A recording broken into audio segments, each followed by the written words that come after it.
నంద్యాల జిల్లా బనగానపల్లెలో రైతులకు పట్టాదారు పాస్ పుస్తకాల పంపిణీ చేసినటువంటి అనంతరం సీఎం చంద్రబాబు మాట్లాడుతూ గత పాలకులు చేసిన పాపాలే ప్రజల పాలిట శాపాలుగా మారాయని విమర్శించారు. తనకు పరిటాల కుటుంబం నుంచి ప్రాణహాని ఉందని వైసీపీ మాజీ ఎమ్మెల్యే తోపుదుర్తి ప్రకాష్ రెడ్డి ఆరోపించారు. అందుకే తన గన్మెన్లను తొలగించారని ఆరోపించారు.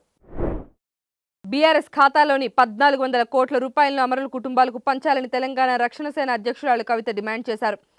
ఆ డబ్బు క్విట్ పోక్లో ద్వారా వచ్చిందని, టీఆర్ఎస్ పేరు తనకు రాకుండా కుట్రలు చేస్తున్నారని ఆమె ఆరోపించారు. మూసీ పునరుజ్జీవ ప్రాజెక్టు మొదటి దశకు అనుమతిస్తూ తెలంగాణ ప్రభుత్వం ఉత్తర్వులు జారీ చేసింది. 7,345 కోట్లతో జోన్ 1 పనులు చేపట్టేందుకు ప్రభుత్వం అనుమతినిచ్చింది. ఆస్ట్రేలియా పర్యటనలో ఉన్న ప్రధాని నరేంద్ర మోదీ మెల్బోర్న్ను మినీ ఇండియాగా అభివర్ణించారు. ఈ ప్రాంతం భారతీయ సంస్కృతితో నిండి ఉందని, ఇక్కడ ప్రవాస భారతీయులు ఆస్ట్రేలియా అభివృద్ధిలో కీలక పాత్ర పోషిస్తున్నారని తెలిపారు.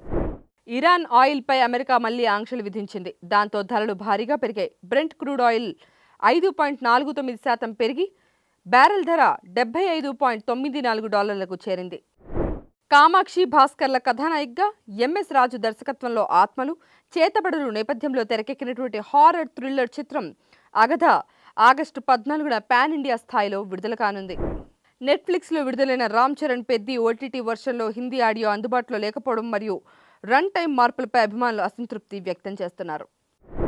ఫుట్బాల్ ప్రపంచ కప్ ప్రీ క్వార్టర్లో కొలంబియాపై పెనాల్టీ షూటౌట్లో 4-3 తేడాతో గెలిచిన స్విట్జర్లాండ్ క్వార్టర్ ఫైనల్లో అర్జెంటీనాతో తలపడనుంది. Subscribe to the channel and download the Politicos app from the links in the description.